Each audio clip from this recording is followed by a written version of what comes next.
Hello everyone my dear friends, आपके अपने YouTube channel anchor Galaxy में फिर से आपका वेलकम करते हैं। तो अभी तक हमने खान सर के द्वारा जो बुक लॉन्च किया गया है, जो कि आपके सामने दिख रहा है 11,000 प्लस क्वेश्चन वाले बुक का, तो अभी तक हमने पार्ट 19 में बहुत सारे क्वेश्चंस का सोल्यूशन कर लिया है। तो आज हम स्टार्ट करेंगे पार्ट 20 होगा, 20 होगा, जिसमें कि हम यांत्रिकी चैप्टर से 50 नंबर क्वेश्चन से सोल्यूशन देखेंगे।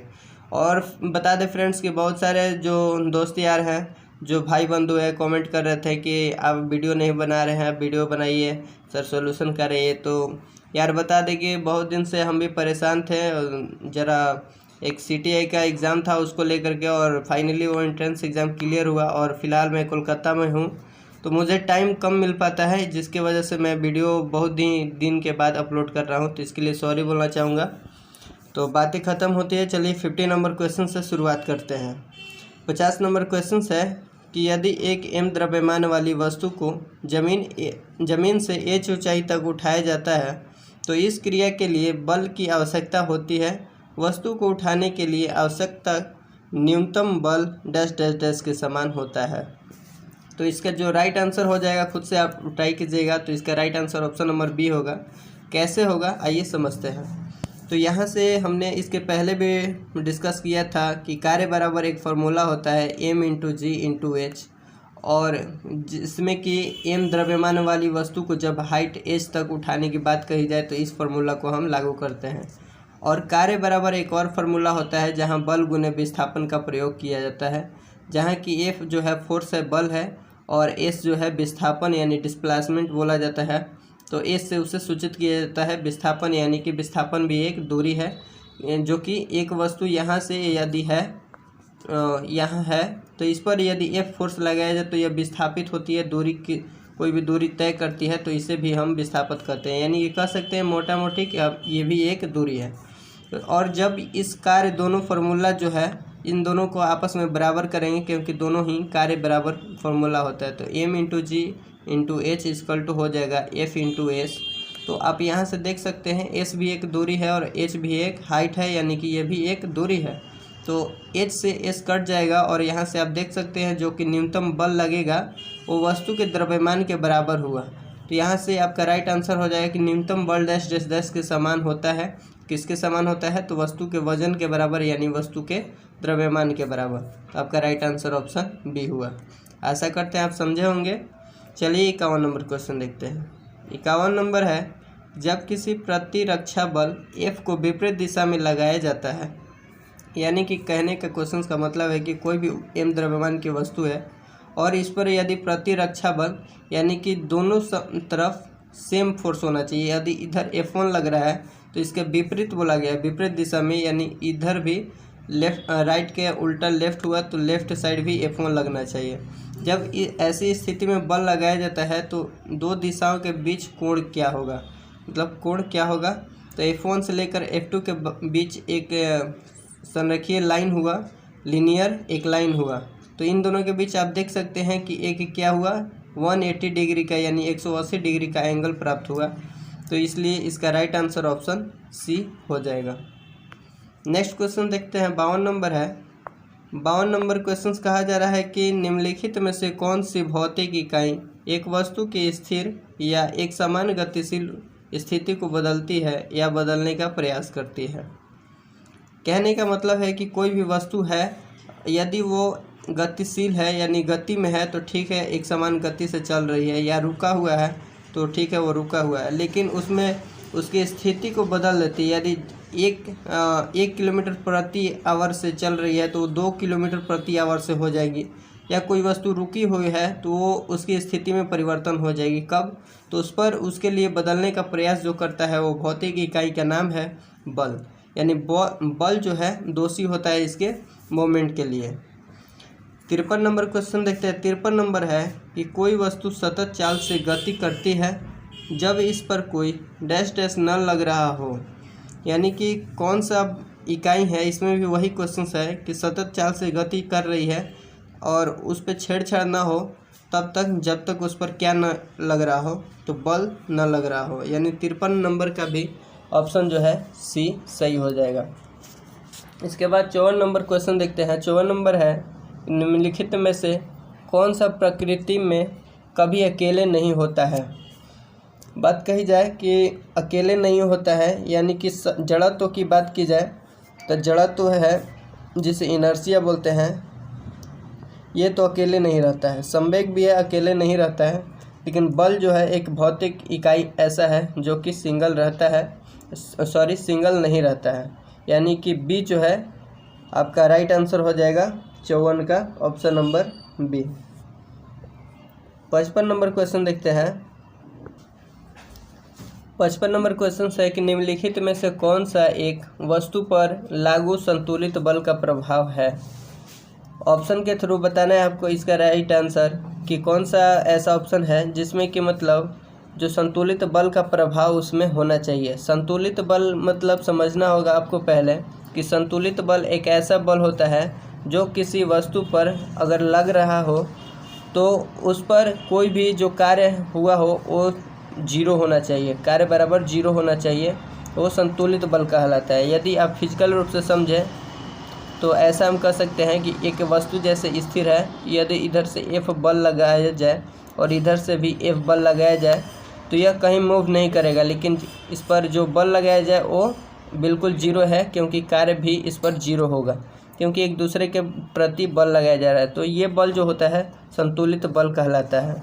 या इसका डिफिनेशन अगर बोला जाए तो आप इसका देख लीजिएगा, तो यही बोला जा रहा है कि संतुलित बल का प्रभाव उस पर दिखना चाहिए, यानी कि इसमें भी जो भी होगा अपरिवर्तन होगा।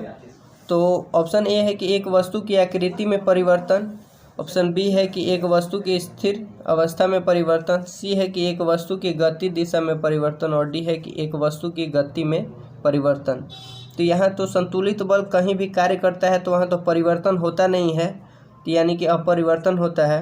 यानी कि इसमें जो आंसर जो होगा आपका कोई सी में एक अपरिवर्तन दिया होता है तो वही आपका राइट आंसर होता है। यानी आप कह सकते हैं कि ऑप्शन जो है थोड़ी सी मिस्टेक है, किसी भी ऑप्शन में अपरिवर्तन देना चाहिए था, तो वही आपका राइट आंसर हो जाता है।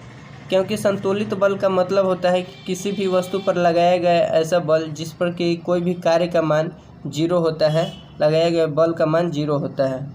यानी कि कह सकते हैं कि वो संतुलित बल जो होता है उस पर कोई भी कार्य नहीं किया गया होता है, वो स्थिति जो होगा उसका आकार जो होगा अपरिवर्तन होगा। तो इसलिए आपका अपरिवर्तन वाला ऑप्शन जो होता है वही आपका सही हो जाता है। 56 नंबर देखिए कि बल बराबर दिया है डैश डैश डैश। बल का फार्मूला इसमें बस आपको सिंपल सा पुट करना है। बल बराबर होता है क्या, बल बराबर F × A होता है, यानी कि द्रव्यमान गुने त्वरण। तो द्रव्यमान गुने त्वरण आपका कहाँ है, ऑप्शन नंबर ए है, इसलिए आपका राइट आंसर द्रव्यमान गुने त्वरण हो जाएगा। नेक्स्ट क्वेश्चन पर बात करते हैं। नेक्स्ट क्वेश्चन है 57 नंबर कि प्रतिबल का प्रभाव निम्नलिखित में से किस पर निर्भर करता है। प्रतिबल और बल ये दोनों अलग अलग होते हैं, तो प्रतिबल को पहले समझना होगा। प्रतिबल क्या है, तो प्रतिबल ऐसा बल है जो कि वस्तु के क्रॉस सेक्शन एरिया यानी कि अनुप्रस्थ काट क्षेत्रफल पर लगाया गया प्रत्यायन बल को प्रतिबल कहते हैं। यानी इसे आप फॉर्मूला के तहत समझे तो प्रतिबल बराबर आप कह सकते हैं कि किसी भी एकांक क्षेत्रफल पर एक काट क्षेत्रफल पर लगाया गया बल, यानी कि F/A होगा, F/A होगा। तो इसलिए आप अगर इसका ऐसा यूनिट भी देखें तो इसका क्या हो जाएगा, F का होता है न्यूटन और A का होता है यानी एरिया का मीटर स्क्वायर होता है, तो न्यूटन पर मीटर स्क्वायर हो जाएगा। ठीक है, लेकिन यहाँ बोला गया है कि प्रतिबल का प्रभाव निम्नलिखित में से किस पर निर्भर करता है, तो इसलिए आपका 57 का राइट आंसर हो जाएगा ऑप्शन नंबर डी, एरिया पर। क्योंकि एरिया पर लगाया किसी भी काट क्षेत्रफल पर लगाया गया ही बल होता है प्रतिबल। नेक्स्ट क्वेश्चन 58 नंबर देखते हैं कि मुक्त रूप से गति करने में सक्षम 10 केजी द्रव्यमान की एक वस्तु पर जब 10 न्यूटन का बल लगाया जाए तो निम्न में से कौन सा कथन लागू होगा। तो यहाँ से आपको बताना है, फॉर्मूला से ही ये भी न्यूमेरिकल जो है सॉल्व होगा। कि यहाँ आपका क्या दिया है, डिजिट जो दिया है 10 केजी द्रव्यमान दिया है यानी m का मान दिया गया है, और 10 न्यूटन बल यानी कि बल का मान दिया गया है। तो यहाँ से आपको एक्सेलरेशन निकालना होगा, एक्सेलरेशन यानी त्वरण। तो पहले इसके लिए फार्मूला जो होता है F = m है, इसे आप लिखेंगे F बराबर होता है m इंटू ए। ठीक है, तो A का मान कितना दिया गया है 10 newton equal to m into A. m का मान दिया गया है 10 और एक्सेलरेशन आपको फाइंड आउट करना है, त्वरण का मान निकालना है।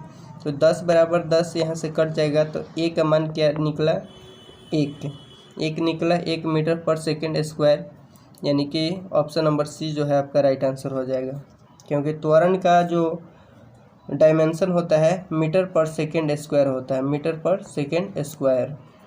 वेलोसिटी की बात की जाए वेग की, तो मीटर पर सेकेंड स्क्वायर नहीं होता है, यहाँ मीटर पर सेकेंड होता है। ठीक है, और त्वरण की बात की जाए तो मीटर पर सेकेंड स्क्वायर होता है। नेक्स्ट क्वेश्चन देखते हैं 59 नंबर है कि यदि एक वस्तु दोनों सिरों से पकड़कर खींची जाती है तो उस पर लागू बल को डैश डैश कहा जाता है। तो किसी भी वस्तु पर खींचने से लगा बल, खींचने से जो बल लागू होता है उसे क्या कहते हैं, तो खिंचाव बल कहते हैं। तो सिंपल सा है, देख रहे हैं कि ऐसा भी क्वेश्चन कभी एग्जाम में पूछ दिया जाता है, इसलिए आपको बेसिक से पढ़ाई करनी चाहिए। तो 59 का नंबर जो आपका राइट आंसर हो जाएगा डी हो जाएगा। नेक्स्ट क्वेश्चन 60 नंबर देखते हैं कि एक स्थिर बल 2 सेकेंड की अवधि के लिए 2 सेकेंड के टाइम के लिए 5 केजी द्रव्यमान की वस्तु पर कार्य करता है। यह वस्तु के वेग को 4 मीटर प्रति सेकेंड से 7 मीटर प्रति सेकेंड तक बढ़ा देता है, यानी कि इसका शुरुआती वेग था 4 मीटर प्रति सेकेंड और बाद में ये बढ़ा दिया 7 मीटर प्रति सेकेंड हो गया। ठीक है, तो यहाँ से देखते रहिए आप क्वेश्चन। तो इसका वेग जो था 4 मीटर प्रति सेकेंड से 7 मीटर प्रति सेकेंड बढ़ा दिया और प्रयुक्त बल की मात्रा ज्ञात करना है। तो यहाँ F बराबर आपको फार्मूला मालूम है कि F बराबर होता है m इंटू ए होता है, जहाँ कि आपको F का मान फाइंड आउट करना है। m का मान दिया गया है 5 kg और एक्सेलरेशन का मान तो आपको पता नहीं है, तो लेकिन आपको पता है कि त्वरण बराबर क्या होता है, वेग में परिवर्तन के दर को त्वरण कहते हैं। वेग में परिवर्तन के दर को त्वरण कहते हैं, यानी कि शुरुआती वेग था 4 मीटर प्रति सेकेंड और बाद में 7 मीटर प्रति सेकेंड हो गया, तो वेग में परिवर्तन हुआ, तो इसी के दर को त्वरण कहते हैं। यानी कि त्वरण यानी ए बराबर एक्सेलरेशन बराबर v माइनस यू, यानी कि अंतिम वेग माइनस शुरुआती वेग पर टाइम होता है, यानी प्रति समय में जो परिवर्तन होता है उसे त्वरण कहते हैं। तो इस फार्मूला पर आप यहाँ लिखेंगे v क्या हुआ, यानी अंतिम वेग आपका 7 मीटर प्रति सेकेंड और शुरुआती 4 था, बटे में टाइम यानी कि t कितने समय तक 2 सेकेंड तक 2। तो यहाँ से आपका जो वैल्यू आ जाएगा 7 माइनस 4 तो 3 बटे 2 आ जाएगा, 3 बटे 2। ठीक है, 3 बटे 2 का मान आप पॉइंट में लिखेंगे 1.5। तो यहाँ से m का मान दिया गया है कितना 5 kg आप लिख लिए। a का मान कितना आपका आया 1.5, तो 1.5 हो गया। तो 1.5 इंटू 5 कीजिएगा तो आपका आ जाएगा 7.5। तो 7.5 आपका ऑप्शन नंबर कहाँ है, ऑप्शन नंबर सी है। तो 60 का आपका राइट आंसर हो जाएगा option number C 7.5 newton. 7.5 newton, क्योंकि बल का मान हमें प्राप्त करना है और बल का ऐसा ही मात्रक न्यूटन होता है, तो इसलिए न्यूटन को छोड़ना नहीं है। 7.5 न्यूटन आपका option number C right answer हो जाएगा। नेक्स्ट क्वेश्चन देखते हैं 61 नंबर है कि 30 मीटर प्रति सेकेंड से के वेग से गतिमान 100 ग्राम द्रव्यमान की एक क्रिकेट गेंद को एक खिलाड़ी द्वारा 0.05 सेकेंड में रोक दिया जाता है। खिलाड़ी द्वारा लगाया गया औसत बल है, यानी कि 30 मीटर प्रति सेकेंड के वेग से गतिमान कोई भी मतलब क्या है, तो एक बॉल आ रहा है और उस बॉल को जो खिलाड़ी है उसके विपरीत दिशा में कार्य करके उसे रोक रहा है 0.05 सेकेंड तक।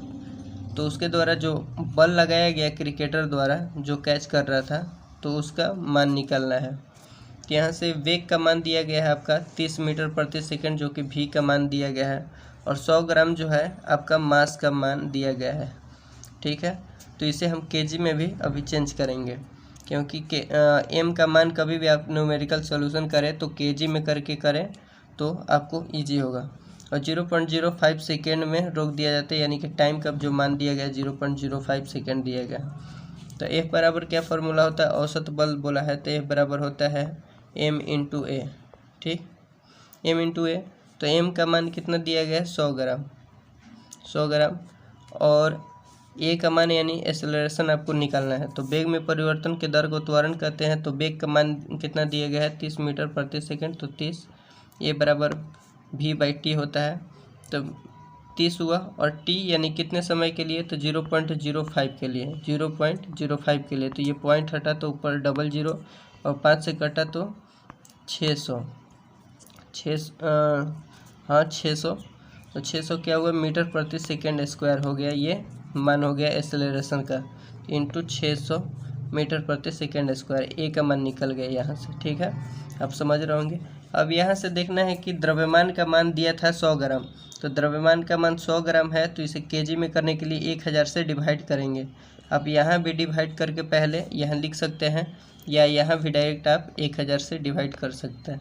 तो 1000 से ये जब कटा तो 3 जीरो कट गया, यानी आपका मान जो आया 60 न्यूटन बल आया। औसत बल जो कितना आया 60 न्यूटन बल आया। लेकिन 60 न्यूटन ऑप्शन सी होगा कि डी होगा, तो आपको दिमाग लगाना है। जो क्रिकेटर है, हमने शुरुआत में भी बोला था कि ये विपरीत दिशा में कार्य कर रहा है। यदि बॉल जो है इधर से इधर आ रहा है, बॉल का डायरेक्शन जो है इधर से इधर है, तो ये क्रिकेटर जो है इधर से इधर अपोजिट डायरेक्शन में इसका बल लगा के उस बॉल को रोक रहा है। तो इसलिए इसका -60 न्यूटन जो ऑप्शन नंबर सी है इसका राइट आंसर हो जाएगा। यहाँ यूनिक पॉइंट है, तो थोड़ा ध्यान देना है। चलिए नेक्स्ट क्वेश्चन देखते हैं। 62 नंबर है कि एक 2 kg की वस्तु 4 मीटर प्रति सेकेंड के त्वरण से गति कर रहा है, इस पर लगने वाला कुल बल क्या होगा। तो इसमें m का मान दिया गया है 2 kg और m का मान 2 kg और 4 मीटर प्रति सेकेंड स्क्वायर जो है त्वरण यानी a का मान दिया गया। तो कुल बल यानी F का मान निकालें, तो आप निकाल लेंगे m इंटू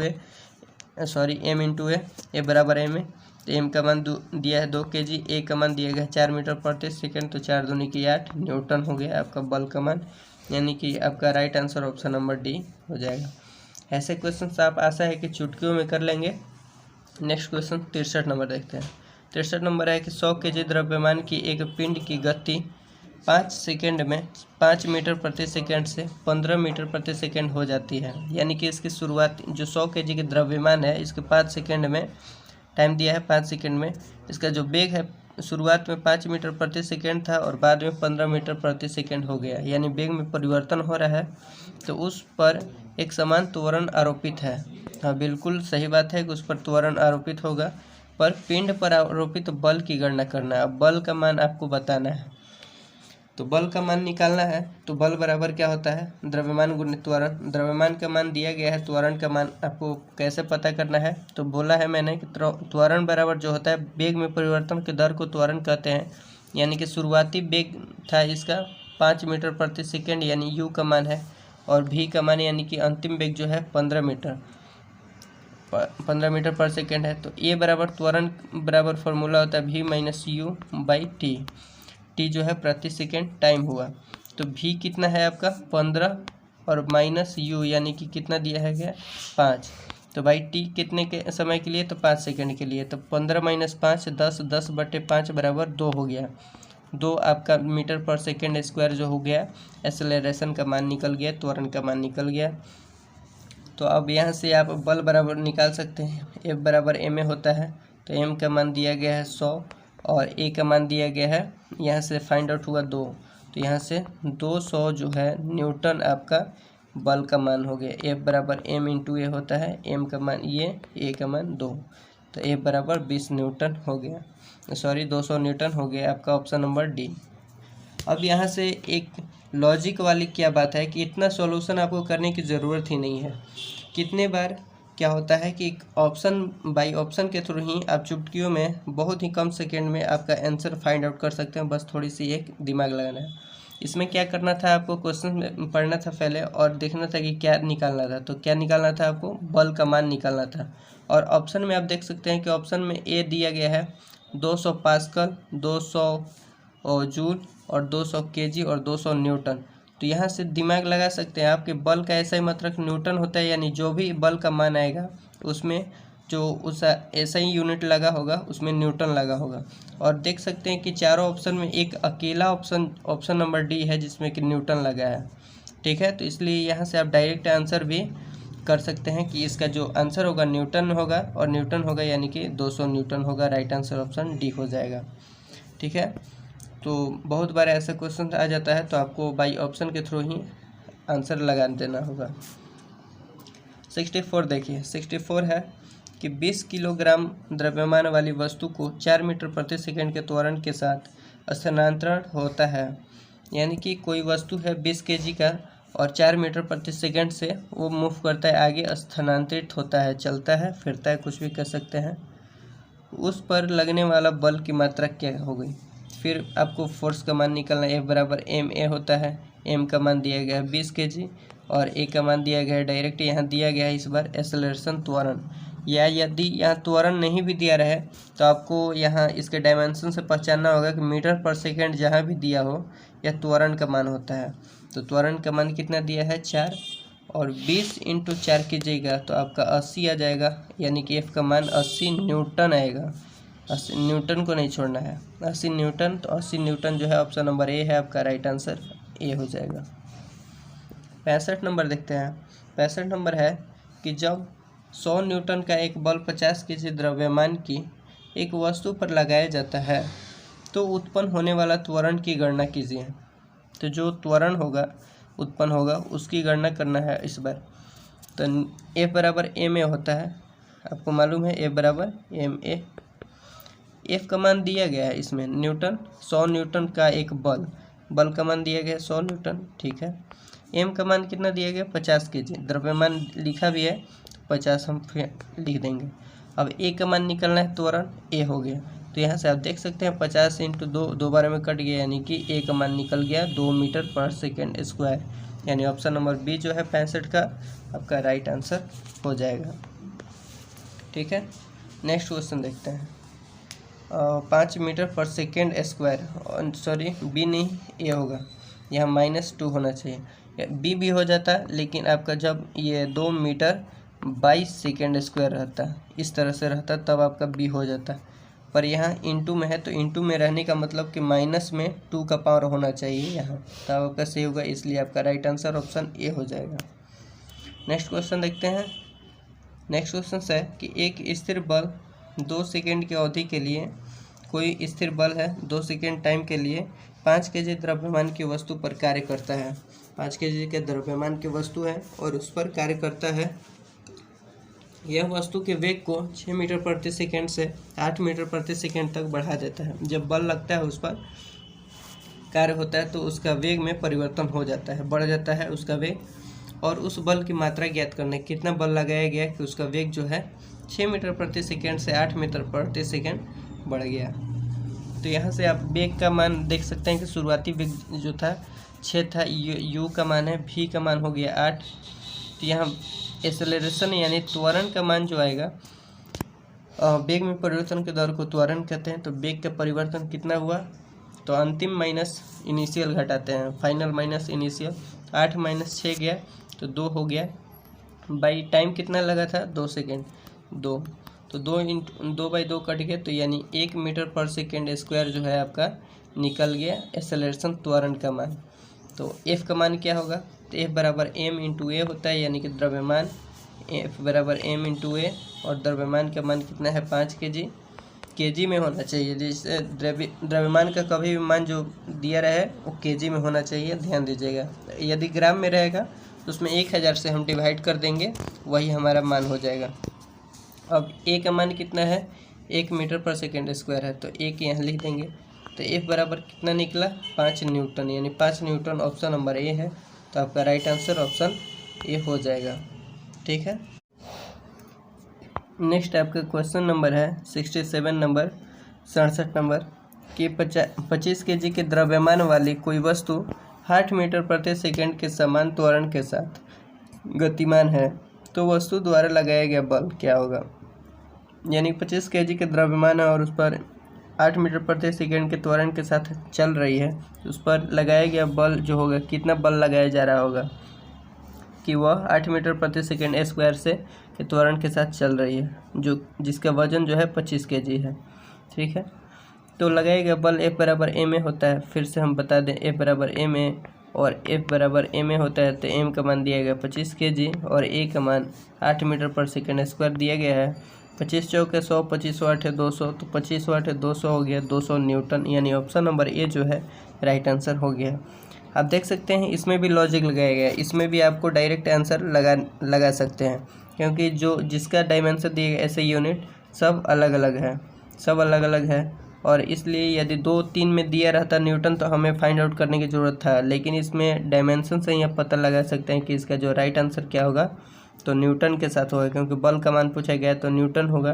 तो न्यूटन जो है ऑप्शन नंबर ए वाला में केवल दिया गया है, इसलिए राइट आंसर ए डायरेक्ट आप लगा सकते हैं। 68 नंबर क्वेश्चन है कि किसी पदार्थ पर डैश डैश डैश कार्य करने के बावजूद भी उसके आकार में परिवर्तन न होने के कारण गुण डैश डैश डैश कहलाता है।